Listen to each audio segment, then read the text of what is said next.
My name is John Wade. I work for the Rochester Area Chamber of Commerce. It is a pleasure to have all of you here today. I'd like to give a special thanks to Spectrum Pro Audio, who's helped make this possible, and our good friends, yes, thank you, and our good friends at Ryan and Grindy Limited, which is a fine law firm.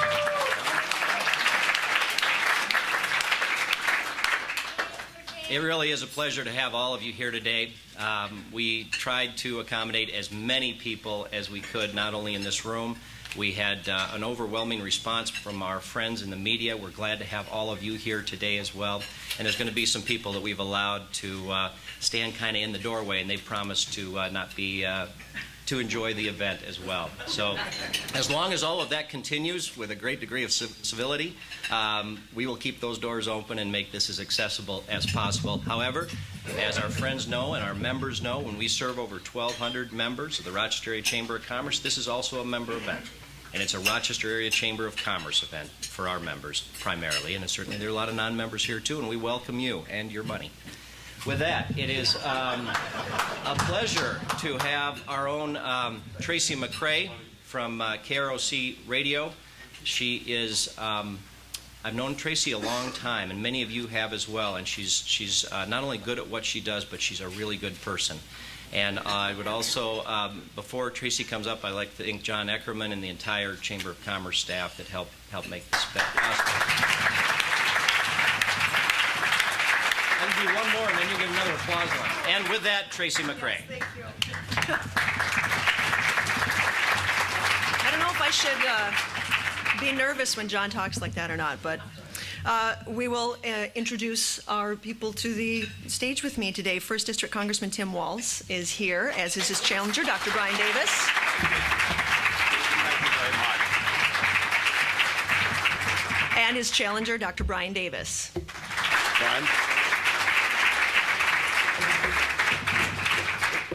All right, we flipped a coin, which Congressman Walz won, so he has elected to start us off and then finish up as we are done this afternoon, and it will go very quickly. A couple of quick announcements. As John mentioned, please hold your applause till the end of the debate. Time is very precious at this point, and we want to just get as many questions in as we can. Also, if you could take just a moment to set your phones to silent. Thank you very much. I did that before I came up here to be sure, so that does not interrupt us either. The format is as follows: 2 minutes for opening comments from each of the gentlemen, and then 90 seconds for each question, and then both of them will answer, and then a 30-second rebuttal, which both of them will answer. So let us get started with the opening comments. Congressman Walz. Well, thank you, Tracy. Thank you to the Chamber and all of its members for being here. Thank you, Dr. Davis, for participating in the political process, and thank you to your family, because I know no candidate does this alone.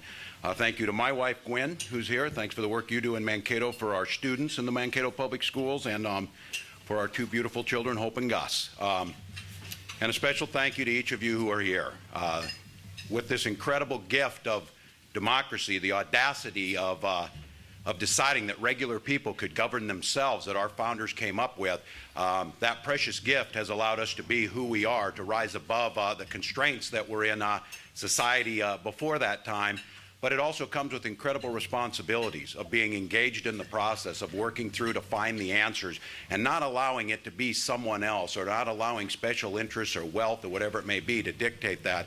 So I thank you for being here. 2 years ago, this district gave me the incredible honor to take a leave of absence from my high school teaching and from coaching football. And with the risk of losing a couple jokes, I'll have you know Mankato West is now rated #1 today in 4A. So just so I have to always keep that plug. And I retired from the National Guard after serving for 24 years and had the distinct honor of rising to the highest enlisted rank that service had to offer. And I learned a lot in that, and I learned a lot about what it takes to bring people together to solve problems. Our nation is in serious times. All of us understand that. Our nation has been in serious times before. And every time during those crisis moments, we found a way to forge ourselves together. We found a way to move forward. And we found a way to put partisan politics aside for real solutions. This is the time. I've served you for 2 years doing that. I've built bipartisan relationships that help work on things, everything from the single largest package on veterans health care to an incredible package on the Farm Bill and Nutrition Title, to working on our energy crisis in a bipartisan manner, even penning an editorial with a coal state Republican, Shelley Moore Capito, on what we can do to solve this. There's solutions out there. There's potential for this country, and I thank you for giving me the opportunity to make my case to you. Mr. Davis. Good afternoon. My name is Brian Davis, and I'm the Republican nominee for the 1st Congressional District of Minnesota. I'd like to thank the Rochester Chamber of Commerce and everyone here today for taking interest in this event and in our democracy. It's good to see many familiar faces, and it's good to see new faces. I need to introduce somebody special here, my wife Lori, and my youngest child Kirsten, who just got done with kindergarten this morning. We have 4 children. We're blessed with 4 children. It's very important with our families. I'm often asked why I'm running for Congress. It's because I became immediately concerned after the 2006 election about the direction that the liberal Congress was attempting to take this country. I visited with state Republican leaders, and I was encouraged to run. January of 2007, I called up my wife from work and said, "We have to meet for dinner. There's something I need to talk to you about." Went to a restaurant, sat down, I looked her in the eye, and I said, "I think I need to run for Congress." And she looked back at me and said, "Is that all?" You know, the mission statement of the U.S. Chamber of Commerce is to advance human progress through an economic, political, and social system based on individual freedom, incentive, initiative, opportunity, and responsibility. It is the Founding Fathers' vision of a free nation, including free enterprise, that has built the wealth of this country. As a general philosophy, I know the government is designed to play a role to support the free enterprise system in a just manner. But government can never replace it, nor do I believe it should try. In 26 days, we will be making choices in the voting booth, private and personal choices about which direction we want to move. I hope that after this meeting today, this choice will be made easier for you, and that our Congress in January of 2009 will begin to solve problems with our next president. Thank you very much, and thanks for being here. All right, and this is a good time to introduce our timer for this afternoon, Bruce Buller, who is going to be taking care of watching the clock for me. And also, we do have questions that the Chamber has drawn up for me to ask these gentlemen. If you have a question, the cards that are on your table and the pens, please go ahead and jot your question on that card and just hold it up in the air. Because we are in such tight quarters here, just hold it in the air and someone from the Chamber will come by and grab it, and then they'll bring it up to me. We hope to get through as many questions as we can. The first question goes to Congressman Walz. The largest government intervention in financial markets since the Great Depression has been voted upon and approved in the House and Senate and signed by President Bush. Representative Walz, explain the reasons behind your vote against both bills which were brought forward last week. Well, first of all, there was a guiding principle, and many of you in this room received calls from me. My style of leadership is to build coalition. It was that way when we built winning football teams. It was that way when I worked in the classroom to get our students to achieve, and it was that way in the military as we trained our warriors to protect us. In this situation, I reached out to many people, and the guiding principle was what is best for the working people of America. And I can tell you what got discussed last week in Congress is so detached from the regular life. Let me tell you what's happening in America when they talk about financial crisis. They talk about capital credits. We understand that, and they acted like we were ignorant of the fact that it would affect our retirement and things like that. Let me tell you what's wrong in the economy right now. What's wrong is I go out about once a month or so and teach government at some of the local high schools. And I was in Alden Conger a while back, and I met this wonderful young teacher, enthusiastic, ready to go. $17,000 in student debt, has 3 young children, makes $30,000 a year. The school district can't afford health care, so he has to pay $12,100 right off the bat. That's the economic situation many Americans are facing.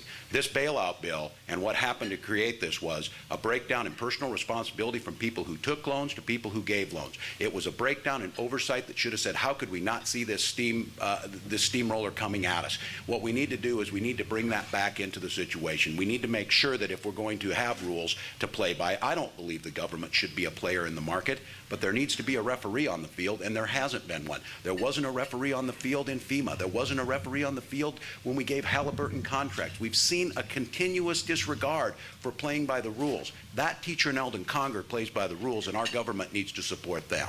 Dr. Davis? I would be against the bailout bill in its current form, and I'm also curious that Congressman Walz, just 2 months ago, did vote for a bailout of Fannie Mae and Freddie Mac. There's some inconsistency there. But what I think that we need to do is solve the underlying process first. We hear talk about a 21st century economy. Well, we learned plenty of things in the 20th century about over-leveraging. We allowed institutions to over-leverage. We allowed individuals to get loans that didn't have the capacity to keep up with them and pay for them. We had an energy crisis that developed, and that led to this housing crisis and the bubble burst on the housing market. I believe that a bailout bill must first address some of these underlying problems, including getting rid of the subprime mortgage lending practices that have developed in this country over the past 10 years.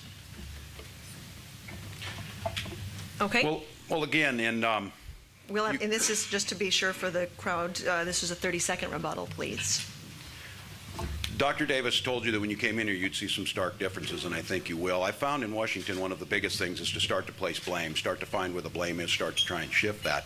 The fact of the matter is we have people that have had stagnant wages, they've had rising health care costs, they have tuition that's out of reach of their children, and they're seeing this happen on Wall Street. And to say that we're bailing out and to go find the partisan points or whatever are not going to address the core issues. This is a time for serious issues. We need to understand why our jobs are leaving this country and they're not returning. We need to understand why healthcare costs continue to skyrocket. Those are the things that are stopping business, stopping job growth, and that's what needs to be addressed in any bailout or any economic stimulus.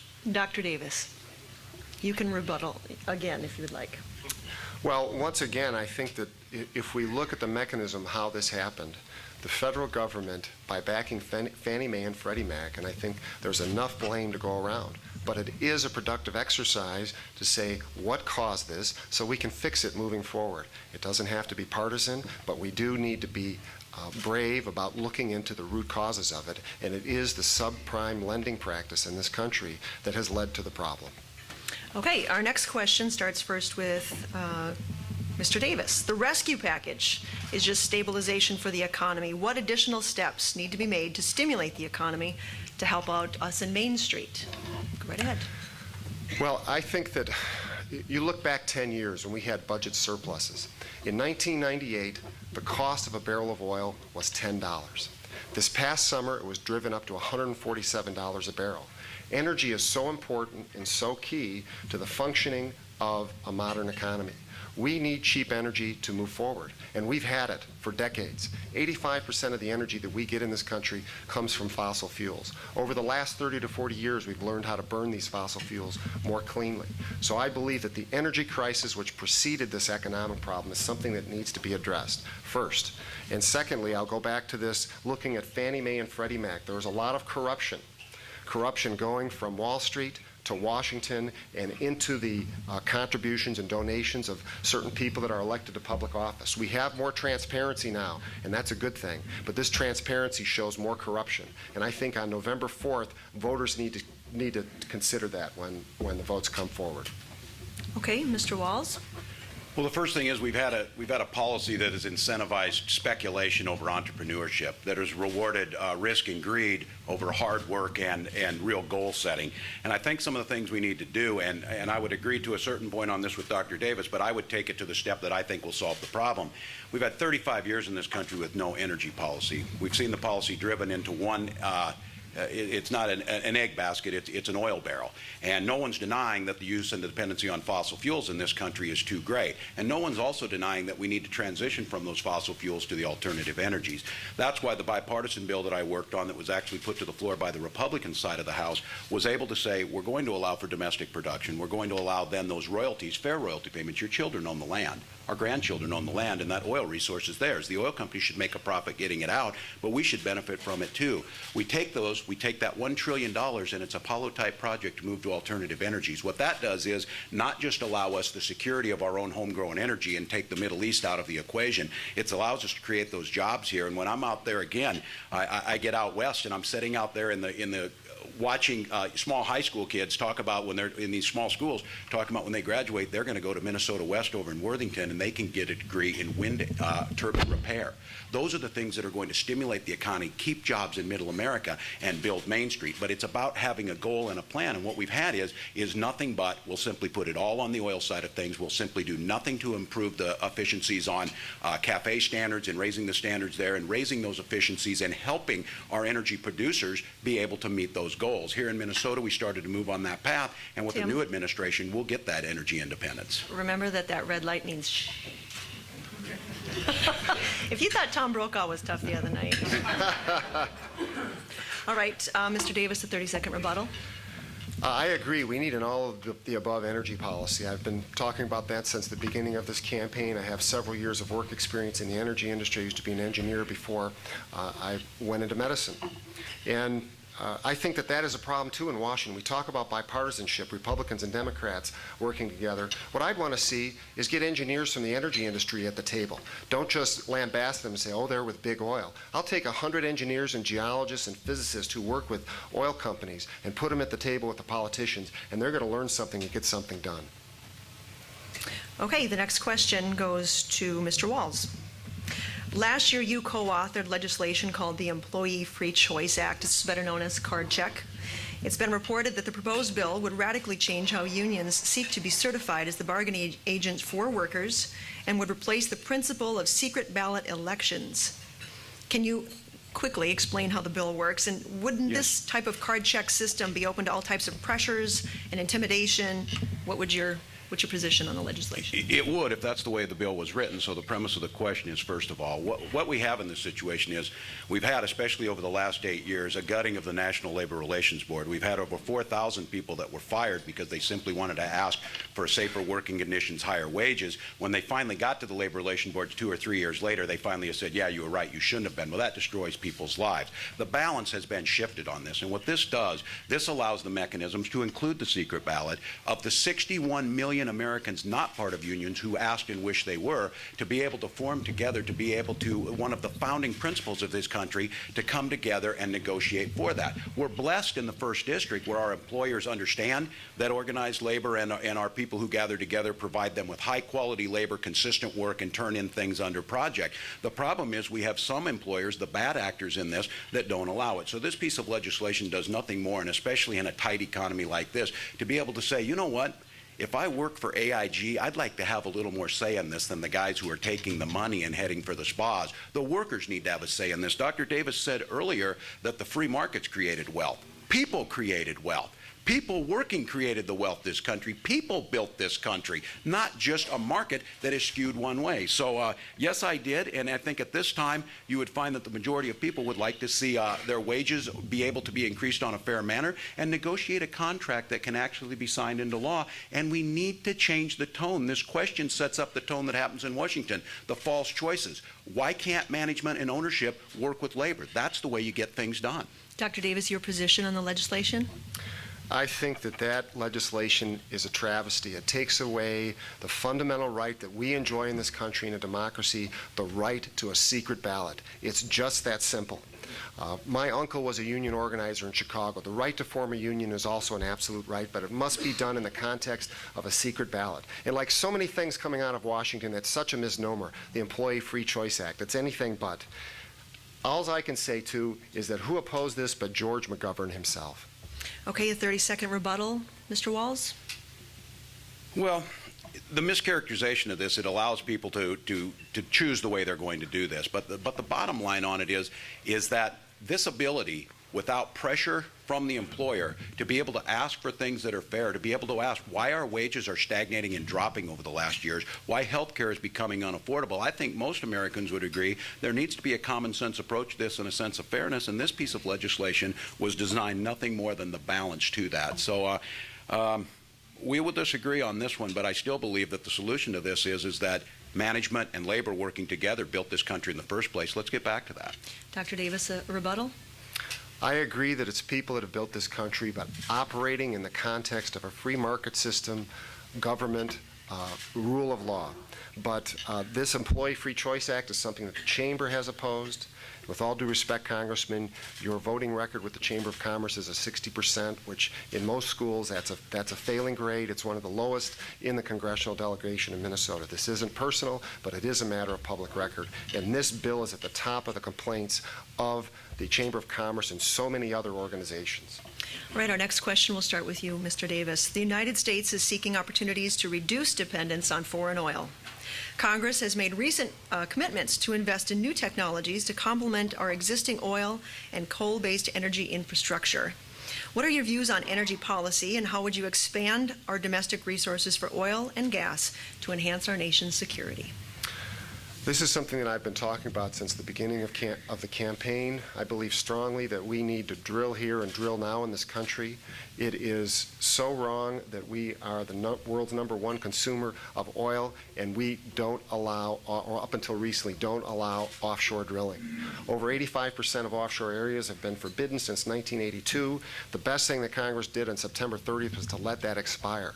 But all the while, the past couple of years, while gas prices are going up, $4 a gallon, people are losing their jobs, the highest unemployment rate in 17 years, the highest inflation rate in 17 years, the highest unemployment rate recently at 6.1%.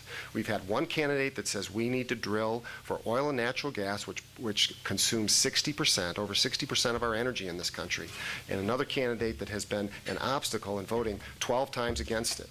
And I say, here is an article that's in our Rochester Post-Bulletin. Mr. Walz says no to expanded energy. Opponent says yes. There's my picture. There's Congressman Walz. And this was in late June. And then at the end of July, what we had is a situation where Congress, in the midst of an energy crisis, voted 213 to 212. 213 to 212 to go on a recess and not solve our energy crisis. This led to our bailout problem, and here we are. I support an all of the above energy policy. In addition to more drilling, we do need to utilize our coal resources. We have more coal reserves than any other country in the world. Over the last 30 to 40 years, we have improved coal combustion much better than we have in the past. And I see the red light here, so I don't want to break the rule too much. Mr. Walz, a 30-second rebuttal. Yeah, well, first of all, and I do applaud Dr. Davis. He tells you he's not a career politician, but the talking points are right on message across there. This issue of the votes, all of you know how Congress works. There's the gotcha votes that are in there. But I'll tell you what, I did vote 12 times against that because I am not going to give free big oil a free ride again. These pieces of legislation did nothing more than the continuous Bush policy that had increased drilling 341%. Why didn't oil go down there? There's possible that there's other factors at this, world consumption, other things that are going on, price manipulation in the futures market, other things are happening here. I have never said I wasn't for expanded drilling, and if we want to get the author of that article, Matt Stoley, is in the room, we may want to get those, how that transpired after that. I voted on a bipartisan energy bill that was put together in a room with 20 of us, 10 Democrats and 10 Republicans, who said enough of the partisan bickering. We created a piece of legislation that allowed for increased domestic production, allowed for clean coal production. As I said, Shelley Moore Capito from West Virginia, a conservative Republican, authored that with me and wrote an editorial saying Tim Walz is dead on right about this. The key to this is not just drill here, drill now. It's drill here wisely, use those resources to transition to alternative and sustainable future that creates jobs in America, takes the magnet of war of the Middle East away, and moves us in a direction where we will not only be creating jobs, empowering our country, we will be protecting our environment. That's a real solution. That's not a slogan, and that's what I've stood for you. A 30-second rebuttal. In mid-July, there was a bill put forward called the Use It or Lose It bill, which said, you know, our oil companies have enough to drill on already. They don't need any more. It's 68 million acres. They're not drilling on some of it. What happens, they're not drilling on the area that there doesn't happen to be oil. And you know, after a few weeks, a nonpartisan organization checked into that. Is that reasonable? Are the Democrats correct in stating that oil companies are leasing 68 million acres in the U.S. that they're not being used? The answer is not exactly. We need to get after the resources that we have. I support drilling in Anwar, where there's estimated to be 10 billion barrels of oil. A rebuttal, Mr. Walz. And that'll power us for about 7 months, and then it's gone, and then we have tomorrow. It's the tomorrow I'm concerned about. It's our children that I'm concerned about. It's where the next is on this. This issue of, again, use it or lose it, I'll take those leases. If they don't want them, I'll take the $68 million. There must have been a reason that they paid millions for them. And if they're simply not going to drill on them, then they will take away the thought that many of us are thinking, maybe they're just holding on to these not drilling until they can get oil prices up higher and increase the $44 billion in profits they made the first quarter. It's just a thought that many middle-class Americans trying to figure out how to live on a $30,000 teaching salary, $12,000 for insurance, and how they pay for gas. Those are the types of things that need to be brought forward in a national energy policy that moves us to sustainability. Our next question starts first with Congressman Walz. Because of rising insurance premiums, it's becoming more difficult for families to meet their medical insurance needs. Congress has looked at a number of options over the years, from systems of the universal coverage, similar to the Canadian model, to options that would allow smaller employees to better afford insurance benefits for their employees, or rather employers for their employees. How do you think that Congress should address the issue of rising health care and insurance costs and the increasing number of uninsured employees, Congressman Walz? Well, first of all, again, I reject that we would have to adopt a model from somewhere else. What happened to the American model? We can come up with the solutions ourselves. The facts are out there. We've got 47 million people uninsured, 4 million of them children. We pay double what any other country pays, and our health outcomes are lower than they've been in other countries. That's a situation that shows we have a broken system. Now, some of us who have the luxury of having insurance, or some of us who have the luxury of living in southern Minnesota and near the Mayo Clinic, have some of the best care in the world. But we end up paying more for that because of those that get their care at the emergency room. So the first thing we need to realize is our healthcare system, first and foremost, must work for people and for small businesses. To be able to get to that, we have to do what the Mayo Clinic has done and the model that they have put out there, and that's be adopted by both, I believe, in some form of framework, both our presidential candidates, that we have to get to the heart of the matter first. It has to be based on the value, the delivery of it. Getting everyone covered not only is a good moral goal for us to get to, it's good economics, because if we go to the preventative care and we get the children the immunizations they need so we don't get these developing problems, that's a good way to go. But by doing that, we also then say, if we're going to deliver this care, let's make sure we have the providers who are there to be able to deliver the care out to those patients, but let's do something the Mayo Clinic's always asked about. What's the value of the high quality of care? We have a problem in this country right now where we're rewarding payments with low outcomes, when what the Mayo Clinic does is they are able to deliver care at a high quality rate with access to people at a low cost or a good value. That model can be implemented across the country. People can have their choices and their health care. Dr. Davis, your answer? Well, this is a difficult one to answer in 30 seconds, but just let me say... You have 90 seconds. Oh, I get 90 seconds. For the answer, yes. Well, now I don't know what to do. No. Say it 2 or 3 times. I started doing cancer research 25 years ago. I've been involved in patient care nearly 20 years. And I say when a patient comes through the door, that patient doesn't come to me as a Democrat or Republican. This is really a nonpartisan issue. They come for help. They come to a doctor. They come to a healthcare provider, a nurse practitioner for help. And it's that relationship that the patient fosters with the healthcare provider that is so important.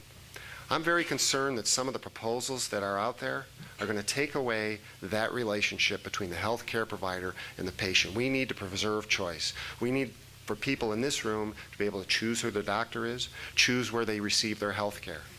There are problems with our healthcare system. There's no question about it. Yet I will say that we can look back and state that we have the greatest healthcare system in the world. We've had such increases in longevity. This is actually a good problem to have. In 1985, longevity in this country was about 73 years of age. Now, 23 years later, it's around 79 years of age. It's increased by 6 years in just that period of time. We've had the greatest increase in longevity in the past 60 years, largely fueled by the advances that have come from this country. We should be proud of it. We should be careful what we do to this system without hurting it too much. I think some of the solutions are we need more competition rather than less. We need portability of insurance, and we do need malpractice reform, just like the Chamber of Commerce supports. And your rebuttal. Well, I hope more competition doesn't mean more AIG and Lehman Brothers, is what I would hope in healthcare, because that's a child not getting the care they need when they have an earache. That's a parent worrying about that. The second thing is Dr. Davis, I think there needs to be very clear on this, has stated that Medicare is a burden on this country. Now, I find this somewhat ironic because Dr. Davis and I, the first time we met, Dr. Davis was in my office lobbying for increased Medicare funding to physicians.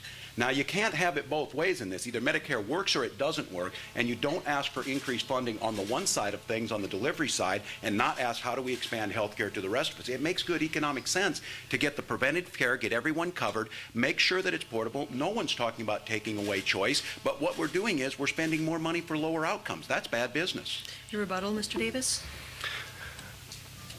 What we've said is that Medicare and Social Security are a burden for job creators, but it's very, very much a necessary burden, just like taxes are. But we should call it what it is, that the entitlement programs, we need to make them more efficient. More efficient. I'm involved in a medical practice where we're constantly improving the efficacy, reducing the cost, improving the outcomes. And that's what we need to bring from private enterprise into the public sphere, and we're doing that in this country, we're doing that in this town.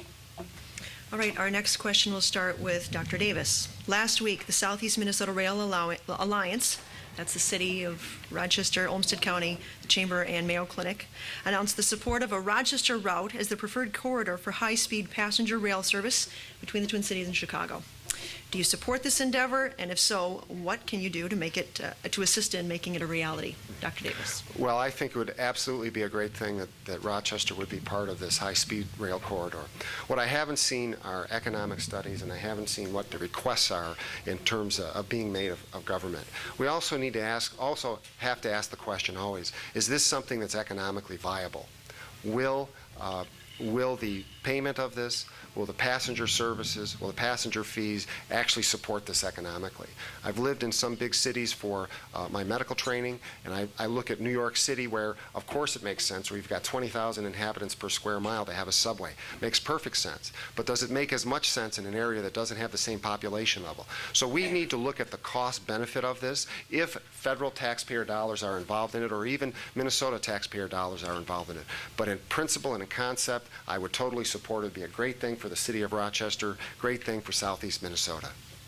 Your answer, Mr. Walz. Yeah, first of all, I'm proud to be a leader in this area of infrastructure, and it's because I understand. The businesses in this room are paying a congestion tax. We all know that. You're paying a tax on the paper barriers in rail. You're paying a tax on the 80-year-old locks and dams on the Mississippi River that we authorized and passed through the Water Resources Development Act. President Bush vetoed it because it was too expensive. Now, when anybody tells me that upgrading locks and dams to move commodities for $30 billion to create jobs is too expensive, I sure hope they didn't vote last week in an affirmative, because we've got work to do. If you really want to get people back to work, you want to get this country going, we need to invest in this infrastructure. From my position on the Transportation Committee, I've been advocating for these things, making sure that they happen. As far as where the route goes, we are going to have to look at the studies on this. We have some constituents down in the southeast corner who'd like to see that run up the Mississippi River Valley the other way. Those are things we'll come together and build coalitions. That's why we brought people together to ask, how can we make sure Highway 14 is built? That's why I have been part of building coalitions, Highway 14 Coalition, where you have the mayor of New Ulm saying, you know what I advocate for? I advocate for the 4-lane to make sure that we go all the way from Owatonna to Rochester first, because that helps me eventually, and then we move and we build our section later on. That's smart investment. Those are investments that are not just expenditures. They will come back to us in the form of course, increased safety on Highway 14, increased economics. 17 of our 22 major employers said on Highway 14 they're paying a cost every day, and rail is one of those solutions. I've suggested and started working on move the air cargo out of Minneapolis, move it by rail to the Rochester airport, create jobs down here, and free up the area up there. Mr. Davis, your 30-second rebuttal. As it concerns highway funding, I do agree strongly that what we need in this district is improvements, particularly to Highway 14 and to Highway 60 out west. This is something that, particularly in the nature of this district, which is over half rural, that having safe roads, having roads that work well, it helps everyone, it helps employers, and it reduces accidents, reduces the health cost of this. So I agree on these points. Mr. Walz, your rebuttal. No, that's fine. Okay. We'll continue along with our next question then that comes from our audience. And first to Congressman Walz. What is your position on privatizing Social Security? Well, I am opposed to the privatization of Social Security, and I'm opposed to it for the basic reasons we saw last week. Nobody's denying that the free market and capitalism in this country has built the wealth of this country on the backs of workers. There's no doubt that it's done that, and that's been a positive for all of us in many ways. But the risk factors that are inherent in the market became all too apparent last week. This system of Social Security that we built has been the single largest anti-poverty program in the country. In my case, my personal case in my family, my father fought a long illness with cancer. He died when I was graduating from high school. I had a stay-at-home mother and an 8-year-old brother. Social Security survivor benefits allowed my mother to get retrained as a nurse, allowed my brother to go to college. I joined the military and used the GI Bill to move forward. People say, well, Social Security, do it on your own. You can get out there. You can invest. Everything will be better. Social Security is to be there for the exact reason that this country believes on. Pull yourself up by your bootstraps. That is a great mantra. The problem is my family didn't have boots. They were loaned to me by Social Security. We pulled ourselves up, and our intergenerational social compact was to pay it back. If you privatize even the young workers, be very, very clear on this. The economics are very clear. The young workers are paying in to pay the retired workers now their money. So if you say, I'm for partial privatization, you're not partially pregnant. You're either privatized or you haven't, and that's why I oppose it. 90 seconds, Dr. Davis. Well, I would really disagree that equating partial privatization as being like partially pregnant, at least that particular analogy. With Social Security, it was formed in 1935. There was a ratio of workers to non-workers of 40-1. Now it's about 3.3-1. I have 4 children. I tell my wife, well, at least I'm covered. I'm not sure about you. We're heading for some insolvency in Social Security if we don't get together and get rid of the rhetoric, get rid of the accusations. I know there's some rhetoric out there that's saying, oh, Brian Davis is for gambling away your Social Security. Nobody's talking about taking your Social Security check and going to Las Vegas with it. Not at all. But like the Republican Party platform, I do support one idea that's worth investigating is a partial privatization and optional privatization for younger workers. We do the same thing with 403Bs. It's tied to the economy. It's tied to the health of the economy. I think that's one possible solution. But to use this in scare tactics, same old thing that's been going on at least for 30 years and saying, oh, the privatization is going to take away your Social Security, I don't believe that. Because there are 4 other solutions. One is, in my case, my benefits don't start until I'm 66 years and 10 months. And this all has to do with the fact that we're living longer and healthier lives. You can increase the age at which people collect Social Security. You can decrease the benefits. You can increase the payroll tax, or you can increase the cap on the payroll tax in order to pay for it. So if you're going to propose a solution, you're going to have to pick one of those or consider a 5th choice. Consider it. And that is a partial privatization. 30-second rebuttal, Congressman. Well, I would have to think that Vegas might have been a better bet than Wall Street recently, though, if you were going to talk about gambling.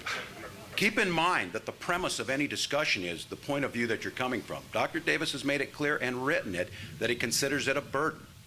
It's not a burden. It's an anti-poverty program that is actually growing the economy. It is not only growing the economy, it is also added to the quality of life. If we decide that this is going to be a dog-eat-dog country and the markets are going to wash out the least fittest amongst us, then I guess that's the direction that some of these policies are going to head. That's what we've had over the last 8 years. No regulation, the fittest go, the money transfers, and to heck with those at the bottom. You somehow must not be working hard enough is why you ended there. Okay. And I don't agree.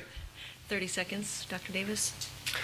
Obviously, this discussion has a lot of heated and inflamed rhetoric, but it really is the type of thing where you need to sit down at a table and look at how much money is coming in, what the benefits should be. But I would like to restate here that we will maintain the promise of Social Security.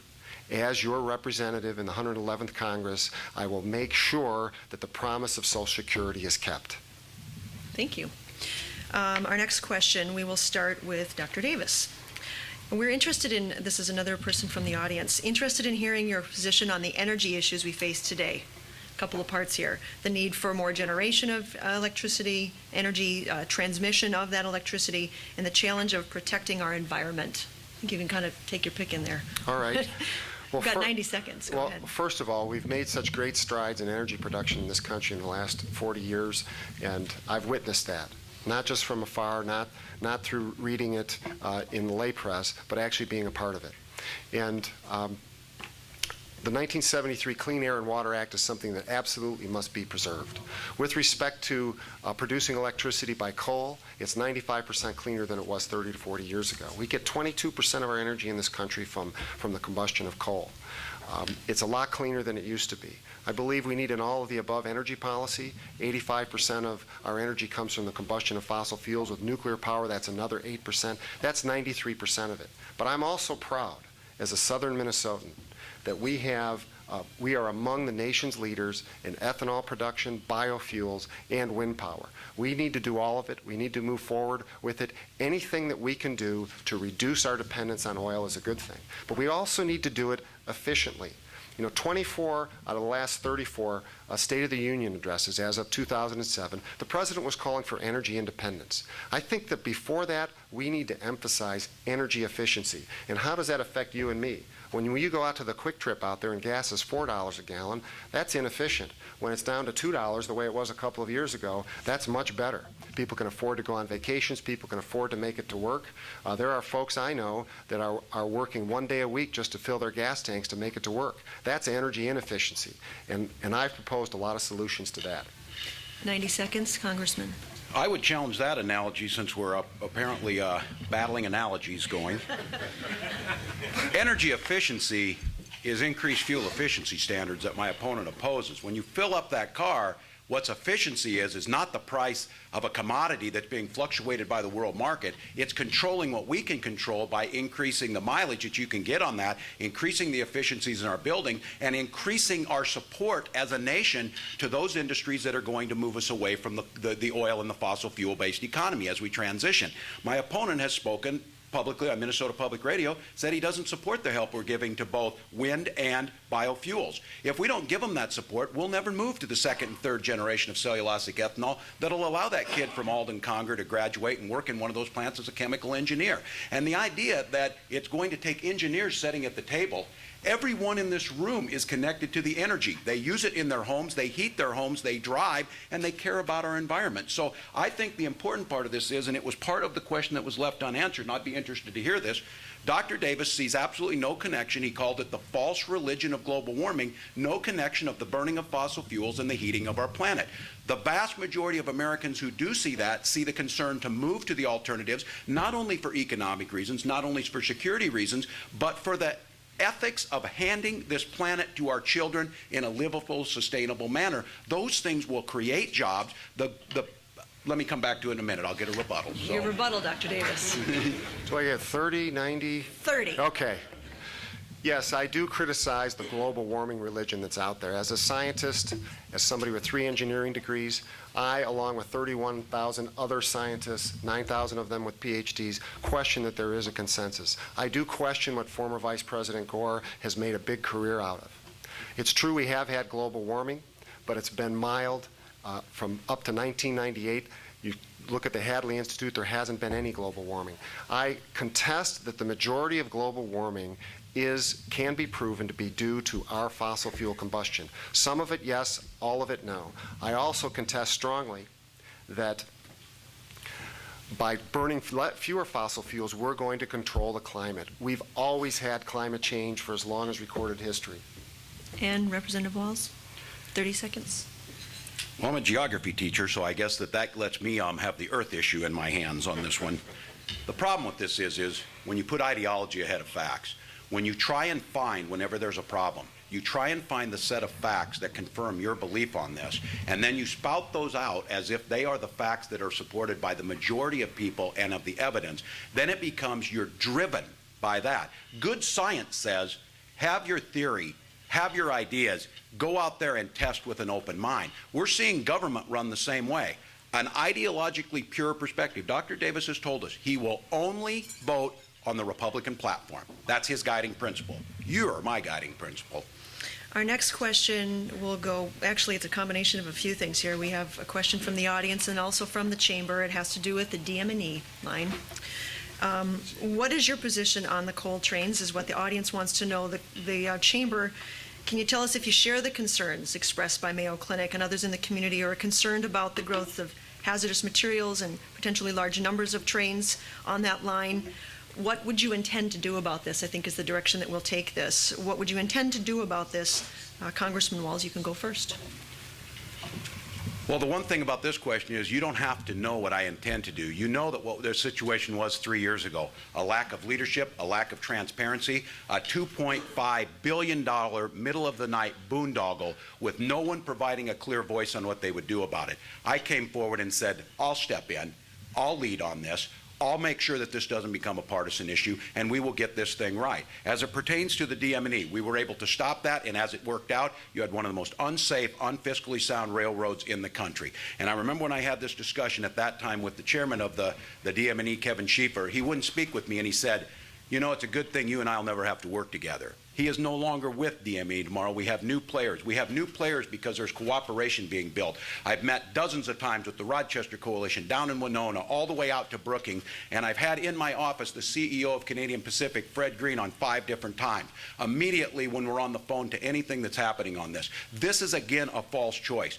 We can build and expand our infrastructure, and if it is the Canadian Pacific building to move our commodities, to move our cellulosic ethanol, or to move coal from the Powder River Basin, because I'll tell you what, if you don't believe in coal, turn these lights off right now, because that's where it's coming from. But you can do it by protecting the Mayo Clinic with the mitigation that needs to be done, and it's a win-win-win, and guess what in all of that? It creates jobs, it protects an asset, and you know what it does?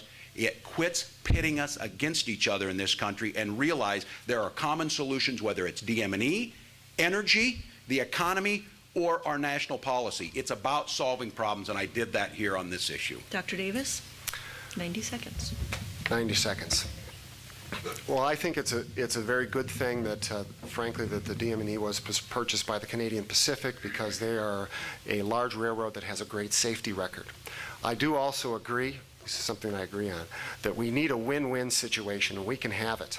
I do support the Rochester Coalition, and of course, as an employee on leave of absence from the Mayo Clinic, I know the importance of making sure that we have mitigation, that we don't have hazardous material in trains that are going hundreds of yards away from ICU beds where we can't transport patients. The Mayo Clinic is a gem of an institution. This has been a bipartisan approach that has worked well with Senator Coleman, Governor Pawlenty, and also Senator Klobuchar. We can have mitigation. Now, I had a briefing by the Mayo Clinic and others over a month ago as a candidate, not as an employee, and I assume that Congressman Walz had the same briefing. And what was discussed in that is that there is being investigated right now the possibility of a bypass around Rochester. And that may be something that would work very well. It would create jobs in that we could have a transportation hub south of the city that would include air, rail, and truck. I-90, and also the airport right there with the rail. That would be fantastic. But we have to investigate this further.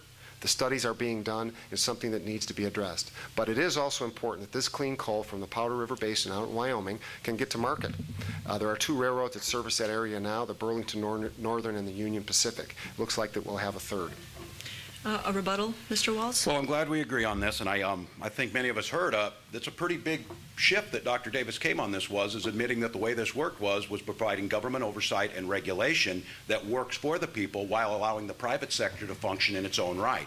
That's exactly how the system's going to be. So when we come back and talk, and I'm sure the question will come up on the economic situation, let's keep it in the framework of what we both agreed on is a working model of collaboration that can be a win-win. The same thing can happen in the environment. Your rebuttal, Dr. Davis? Anything Well, else? I mean, it's clear that government has a role to play in these type of issues. There's eminent domain issues. It's a free market doesn't mean that we are a society without laws, and we do have laws that govern this type of thing, and we work within the laws to make sure that we get the best outcome for all the parties involved. And I'm very optimistic that that can be done for the city of Rochester, for moving the coal from Wyoming, and also the businesses in and around Rochester. All right, our next question will start with Dr. Davis. This comes from our audience today. Do you support reinstating a firm firewall between community banks and Wall Street investment banks? And if so, how? Some of the problems that happened over the past even the past couple of months with this bailout package, is we got away from some of the sound principles. You know, I hear Senator Obama talking about a 21st century economy, and I'll get back to this, that we need to preserve some of the lessons that we learned in the 20th century with the Depression. Most banks, they have certain rules that concern how much they're able to leverage their capital. But there were 5 firms in Wall Street that were doing business with Fannie Mae and Freddie Mac that were released from those rules. So what did they do? They immediately go up to 20 to 30 to 40 to 1 in leveraging. And what were they leveraging? They were leveraging false assets. These assets were home prices that were grossly inflated. We saw this. What happened in the 1990s, before the last 8 years, there's a lot of blame to go around, is the Clinton administration started suing and penalizing financial institutions if they weren't aggressive in placing these subprime mortgages. Now, I know that if somebody wants to buy a $200,000 home, 20% down can sometimes be very, very hard to do. But that doesn't mean that you go from that all the way down to no income, no job, no assets, and give somebody a mortgage. And that's what happened. A lot of people were looking at real estate as an investment. Well, I'll get this piece of property and watch it increase by 50% and make a profit. That's not what the purpose of home ownership is. But underneath all of this, the goal of getting more people into homes as responsible citizens is a very worthy goal, but we need to readjust some of those rules. We need to really look at Fannie Mae and Freddie Mac and how we got to this position, and they need to be reformed, if not partially dismantled. Your answer, Mr. Walz? Well, first of all, again, I think we need to be very clear that community banks being used in the same sentence as investment banks is an abomination and absolutely a misnomer. There is no correlation between the two because of the rules that were followed out here, the capitalization in the banks that we have out here, and I would quite honestly say the personal responsibility that was taken by our community bankers. We are very lucky to live in a congressional district that is one of the top 10 in the nations for the ability of community bankers and the ability of capital. That's something to be very proud of. These banks are not just places where money's deposited and money's sent out. They're the cornerstones of our small communities. We have seen an economic ideology that, again, went towards speculation, granted the personal responsibility on this. There's people that should have never taken a home loan. There's people that should have never given those loans. There's people that should have never sold them, and there's people that should have never bought them and repackaged them into this. But during that whole time, the one thing we can all agree upon is somebody should have been minding the store. Somebody should have been there to watch that the situation didn't infiltrate to bring down the entire economy. That's what we're talking about the government not being, and again, the football coach in me knows this.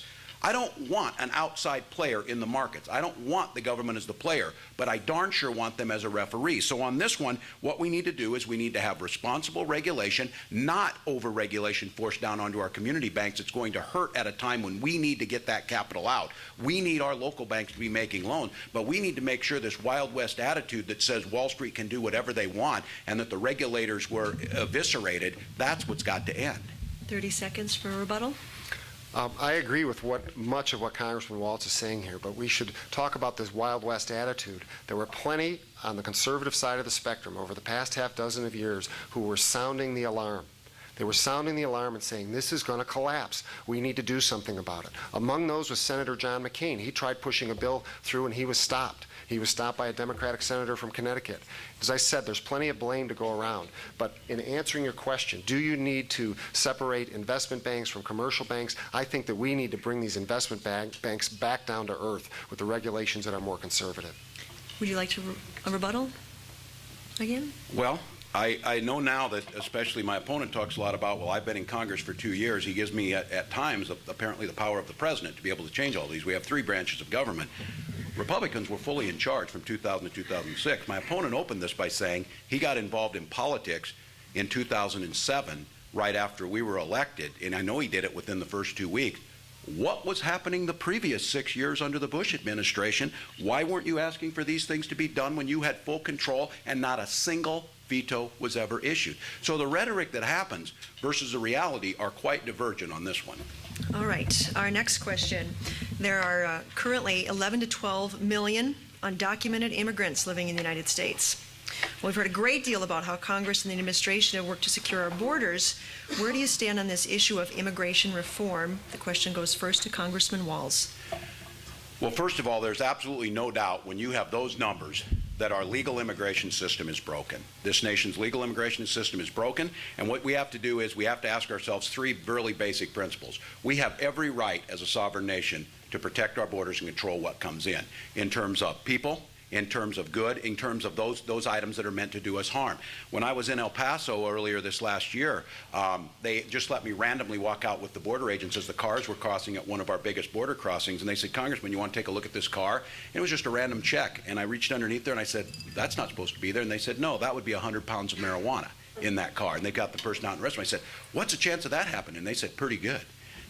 Because of the volume, because that's what's happening. We're forcing our resources on an issue that could be solved in a fairly simple manner. Let's have an open, honest discussion amongst our workers and our businesses of what we need for labor in this country. And then let's issue a fair number. I think it's probably safe to say people in this room know 5,000 unskilled worker visas probably wouldn't fill the dairy farms of southern Minnesota. They sure wouldn't pick the apples, and they wouldn't do some of the other things that we need. So let's have that discussion. And then let's let the people who want to come to this country for the same reason our ancestors wanted to come, to enjoy a better life, to raise their children in a free society, and to be able to achieve the American dream, let's have them go through a legal system that gives them a biometric card, untamperable. I'll carry one, and you'll carry one, if that's what it takes. Our employers then won't have the burden of having to verify if this person is a citizen or not. We will have the workers necessary, and our resources can go to stopping the border of those things that we want to stop. We don't want to stop productive, hardworking, honest citizens who want to achieve the dream. Right now, that's not happening. All right, your answer? Well, I believe that the current Congress is incapable of dealing with this problem of illegal immigration. But we should consider ourselves blessed that we are less than 5% of the world's population. We have so many people that look to this country as a beacon of hope and opportunity. We should work with that. If we want to have a debate about legal immigration and a guest worker program, that's a legitimate debate. But illegal immigration has to stop, almost by any means necessary, because we're losing our country. Unlike Congressman Walz, I do support building the border fence. Unlike Congressman Walz, I do support actions taken against sanctuary cities. Even Colin Peterson, a Minnesota Democrat, voted against this sanctuary city legislation and was on the opposite side as Congressman Walz. So some of the actions that I think that we need to take, we do need to build a border fence. We do need to have a system that can be used with Social Security card and a driver's license to absolutely identify people. People use 10 to 12 million illegal immigrants as a number, but nobody's counted that. And furthermore, there is an injustice in that the 14th Amendment of the Constitution allows states like California and Texas to count every inhabitant, whether they're here legally or not, when it comes to apportioning representatives. So in the year 2000, we almost lost a congressional seat in Congress, and we may lose it in 2010. We need stronger representation on this issue in Congress, or we're going to lose a congressional seat. And I would ask the question, who should lose the congressional seat if they cannot protect the interests of Minnesotans on this issue? 30-second rebuttal. Well, if I win, not us. This issue is you got to see an insight, though, into problem solving. And this is a very good one on this. Dr. Davis said the legal immigration system is irrelevant to this, and that's not the discussion we're having. The case of this is, again, as a physician, I would believe Dr. Davis would know this. You treat the cause, not the symptom. And in this case, the cause is a broken legal immigration system, and it's a broken system of trade deals through NAFTA that forced 6 million Mexican workers across the border to find work here that were taken away because of that deal. So you either treat the symptom or you treat the cause. Okay, because of the time constraints, we're going to move on now to our closing comments. And because of the coin flip, Dr. Davis, you get to go first. Go right ahead. You have 2 minutes. That time is gone already? I know. Okay. Put the red light on. I know. Okay. I'd like to thank everyone for coming here today. I'd like to thank Tracy McCray, the Chamber of Commerce, and Congressman Walz for making the trip here from Mankato. I believe that voters have a unique opportunity in this important election.